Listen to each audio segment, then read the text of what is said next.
up in the sky. Look, it's captivating. It's energizing. It's Eliances Heroes.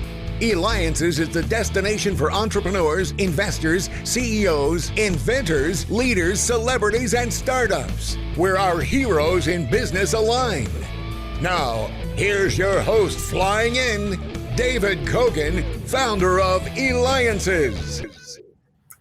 That's me, and we have another packed morning today. So thank you again for tuning in, or if you're watching us online, we really appreciate it. We really appreciate our listeners and our viewers, and thank you for the fantastic feedback we continue to have, and even most recently, the feedback that we've gotten again on when I interviewed, Richard Branson. So thank you again. Keep the feedback coming. We love it. We love it. We love it. All right.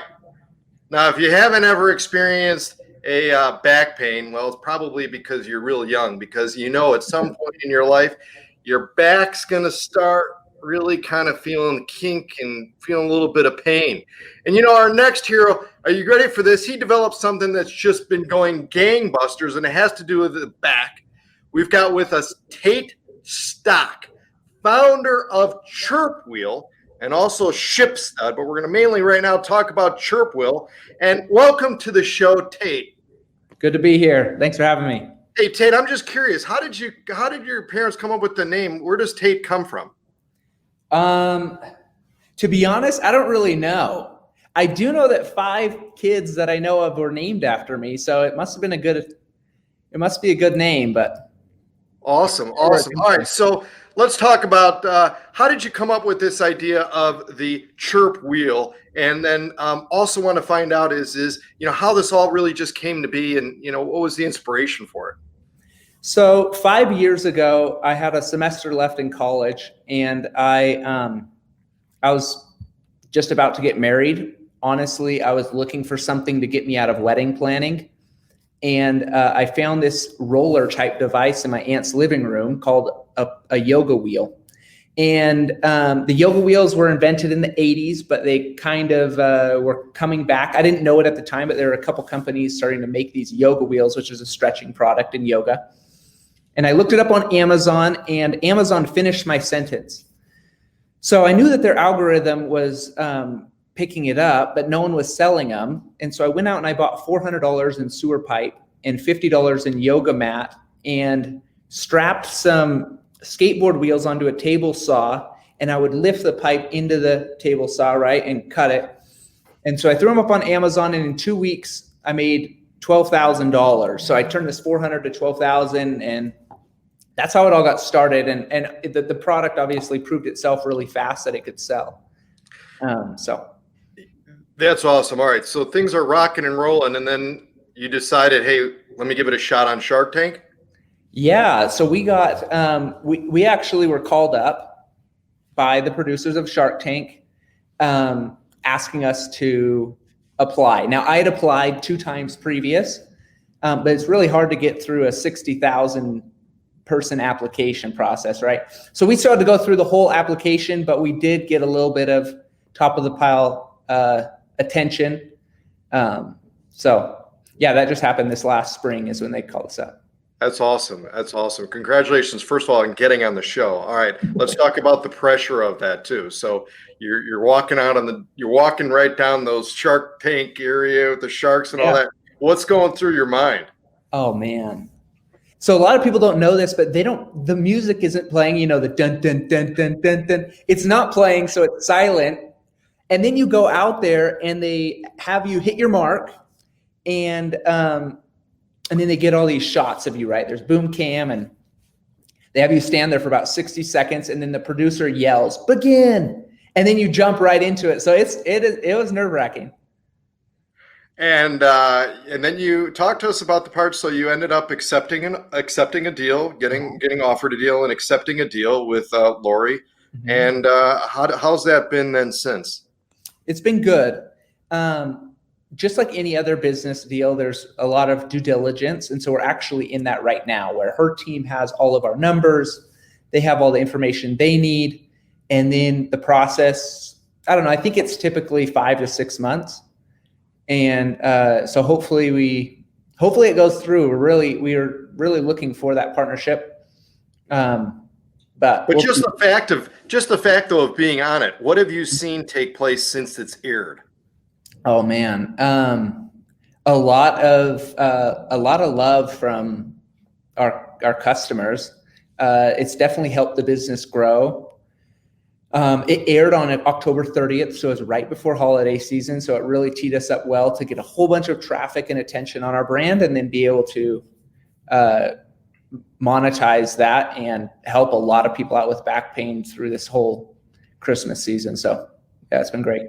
I think I'm going to have to get one of yours because you know what? It's just like, you know, I've gone to your site. I think it's really cool what you've got. We're going to talk more about that because right now you're listening to me, David Kogan, host of the Eliances Hero Show. So you know what to do. Make sure you go to Eliances.com. That's Eliances.com. Why? Because it is the only place where entrepreneurs line. And we've got with us Tate Stock, founder of Chirp Wheel. You can reach him at GoChirp.com. So Tate, the product that you've created is who's your like main specific target audience? Like I've got a little bit of back pain, but you know, not consistently. Am I a candidate? You know, like what's your sweet spot? Yeah. So as far as demographic, typically 20 to 50 years old.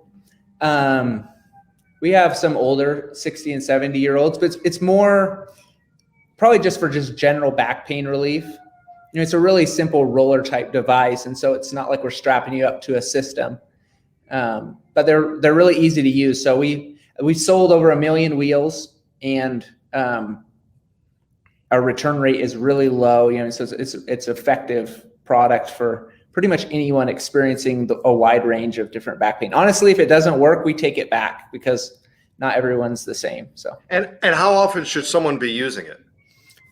We recommend daily for a couple minutes. It just depends if you're sore after work or after a workout, you need to decompress, or maybe we have customers roll out right before bed or right when they wake up. So really just when it hurts, right? When you want to loosen up.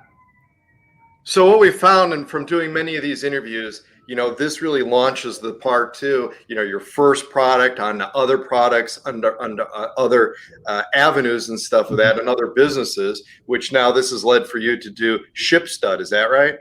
Yeah. So about 3 years ago, we decided to start our own shipping and fulfillment center.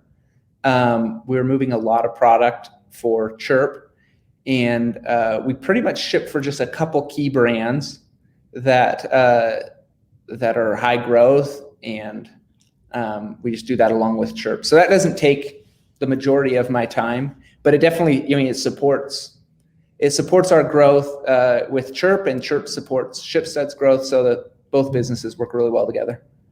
How about developing a wheel for other parts of the body, like the neck and different things? Yeah. So we have a whole bunch of products in development. Like you said, you know, you start with one, you dig deep with that one, and then you can expand. And that's really the approach that we're taking. So this next year will probably be more of a Super Bowl year where we'll have several different products come out. R&D has been working hard on that, and we're excited to make a splash in the pain relief space. How long does it take until you kind of start feeling a difference from using the Chirp Wheel? I would say instantly. Most people get a lot of pops when they roll out. There's 3 different sizes, and so the smallest one's going to dig deepest, and that one will probably give you the most pops. But people love, by far the most popular thing to do for a customer, I guess, is to get the whole set, right? Because they can change the different amounts of pressure that they get, but you feel relief right away. How did you get the part of getting doctors to approve of it? You know, they get hit with so many different products and they see everything coming, but you actually got approval from a number of doctors. Yeah. So it first started we started in yoga, right? And then 2 years into the business, we switched all the focus to back pain. And that's when we started going to physical therapists and chiropractic conventions. About a year ago, we had one of the top spinal specialists in the nation from Yale reach out and want to test the product. And now the whole Yale hospital is stocked, and he uses it on all of his patients.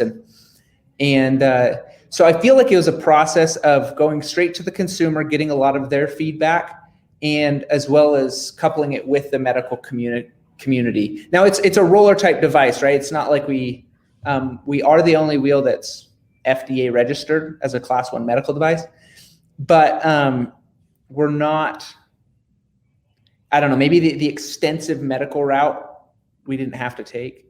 So, but we have partnered, we partnered with health professionals from the beginning. So that's helped. That's awesome. I love what you're doing and helping people, because, I mean, like when you talk to people and you tell them what you do and stuff, everybody probably wants to try it, right? Yeah. Back pain's one of those things. Honestly, when we switched from yoga to back pain, we went to a convention, and the first day we sold a yoga wheel. And then the second day we sold a back pain relief wheel. And the first day, I think we sold 3 units, and the second day we sold out. So, people have the pain, right? And they want to try it, and they are willing to get down on the ground and roll out. Because back pain is just one of those things that's so debilitating. If you get some relief there, I feel like your entire life changes. A lot of people, though, create things that don't take off. At what point did you know, hey, I've got something here? I understand, you started on the Amazon, but what was the thing is I think that I can do this full time.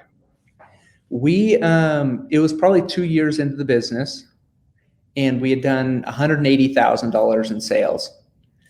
And then we switched the focus to back pain in that market, and things took off. And $180,000 is great salary, but to run a business on that is just not sustainable.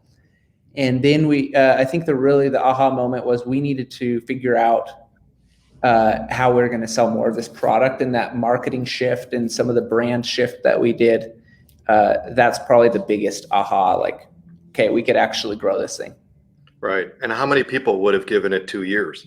Yeah. My wife and I didn't pay ourselves for 3 years. Like, not a dime. We'd lived off of savings. And so, it was a grind. What about some secrets you could share with young adults? Ones that are starting off, they look at the term of entrepreneurs being this magical thing, right? And what advice, those secrets, do you have that you could share with them in regards to your success? Yeah. I actually have never, I do. I love it now, but I've never, in the past, I didn't like the word entrepreneur. I don't know why. It was just, I don't know. I just didn't like the word. But as far as secrets, one, I would say launch imperfect products. At the beginning, we didn't have a sticker. We didn't have a logo. We didn't have a shipping box. We had a product that could help people in a certain way. And the core functionality of using that product was to help stretch and yoga. And so get that out there. Find out if it's going to sell, because if it's a hobby, make it a hobby. I guess that couples with my second piece of advice is don't be a hippie. Now, meaning you can be passionate about business and the game and the opportunity you're creating, but you don't necessarily have to be passionate about the specific product, right? That's my belief. I don't think that the product you start selling doesn't have to be one of your hobbies, right? I've never done yoga before, and I don't have a big medical background, but I love the game of business and the people we get to support, our customers, our employees. Like, that is what really drives me. So those are two pieces of advice. Excellent. Well, Tate, you created something that's taking the back pain world by storm and helping many overcome what's holding them back. That's hero Tate Stock, founder, inventor of Chirp Wheel. Make sure you go to GoChirp.com. This has been David Kogan with the Eliances Hero Show.